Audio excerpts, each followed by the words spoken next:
Hello guys! So today may squishy akong nabili sa may tindahan o sa mga Iber, basta ganon, o sa may SM, basta.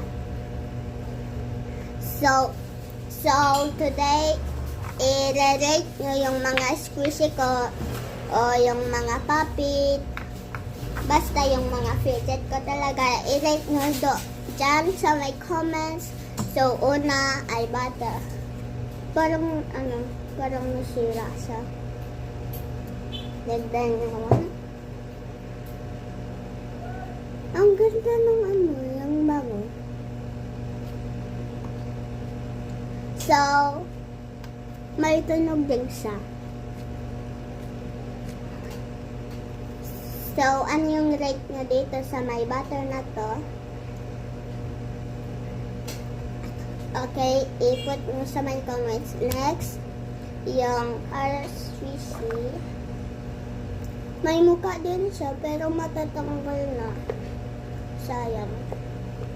Madami siyang air bubble. Nakakabari. Natatakot ako baka kasi masira. Tignan niyo naman.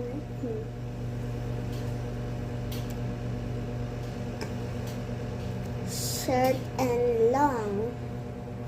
Ano yung rate nyo dito? Ilagay nyo din sa my comments.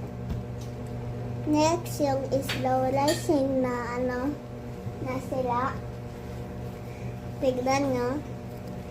Ano yan, Win? Di ba sabi ko kunin mo yung mga books mo at magbasa ka? Malapit na ang exam, ha? Yung mga books mo, ha?